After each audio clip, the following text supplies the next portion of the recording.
Puerto Rico, a place of vibrant culture, stunning landscapes, and a history shaped by resilience.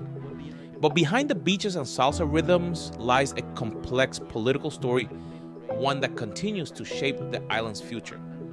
Today we explore where Puerto Rico stands, the challenges it faces, and what paths lie ahead.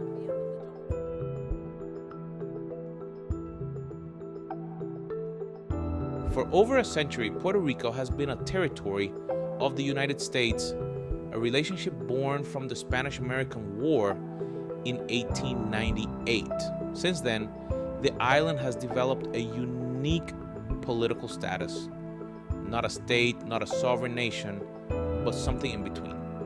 It's called a Commonwealth, but that word means different things to different people. Puerto Ricans are U.S. citizens, yet they can't vote in presidential elections. They serve in the military, but their representatives in Congress have no voting power. It's a status many consider outdated, and over time frustration has grown. Vivimos en esta isla del encanto que se llama Puerto Rico, y a la verdad que es una isla rica. Lo que pasa es que por desgracia la riqueza casi siempre las han usufructuado los que no son los dueños, los extranjeros, los advenedizos. Puerto Rico's economy has struggled for decades. Once thriving with tax incentives that attracted manufacturers, many of those benefits were phased out in the 1990s and early 2000s. Since then, the island has faced a series of economic blows, a crippling debt crisis, mass migration, and devastating hurricanes. Today, over 40% of the population lives below the poverty line. Schools have closed, hospitals are underfunded, and basic services often lag behind.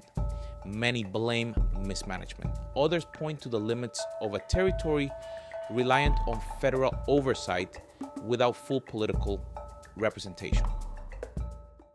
There's only one way for Puerto Rico to pull itself out of this crisis, and that's by restructuring its debt and finding a sustainable fiscal path toward growth and opportunity for its people.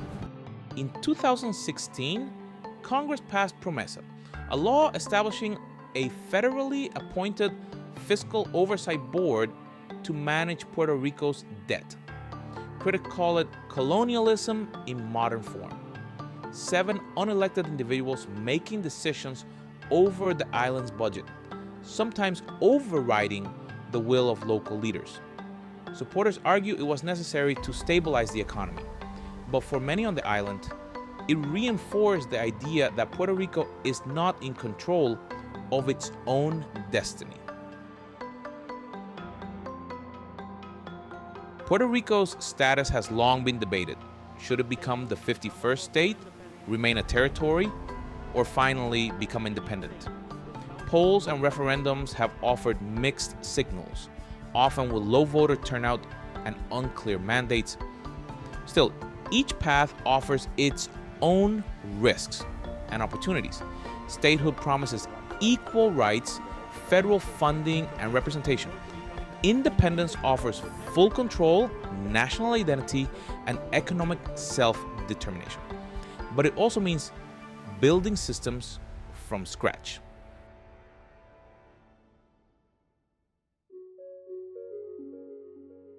One way to think about Puerto Rico's potential is to look globally. Malaysia, once a British colony, faced similar doubts when it gained independence in 1957. At the time, many questioned whether it could survive on its own. Today, Malaysia is a growing economy with its own voice in the international arena. The road wasn't perfect, but it was theirs to walk. Could Puerto Rico chart a similar path? It wouldn't be easy, but some believe that the island's creativity, natural resources, and deep cultural pride could serve as the foundation for something new.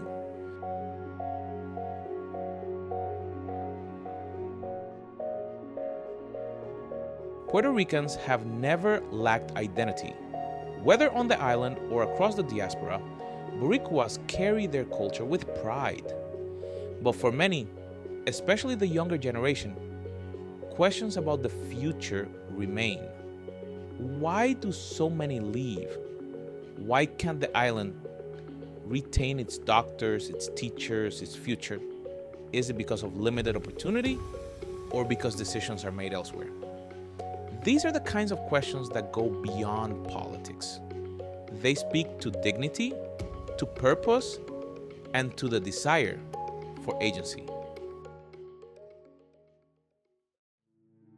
There have been mistakes, and my commitment is to own up to them and fix them. I think there's many things in the Stafford Act that need to be changed.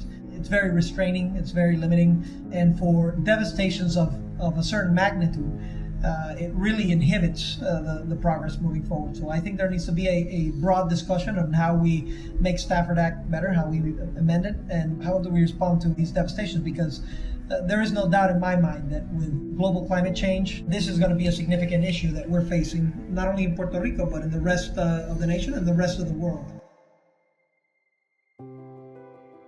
Hurricane Maria in 2017 didn't just knock out power, it exposed the island's vulnerabilities. In its aftermath, Puerto Ricans relied not just on government help, but on each other. Communities came together, grassroots organizations took the lead where institutions failed.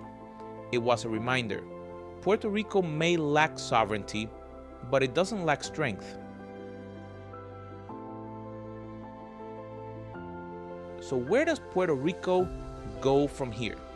There's no simple answer. Independence, statehood, or something new. Each road demands serious thought and bold action. But one thing is certain: the status quo has left too many behind.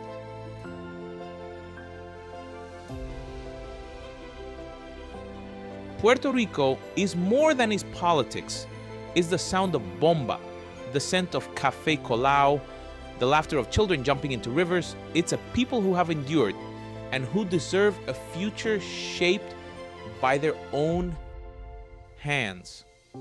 Whatever that future looks like, it should be Puerto Rico's to decide.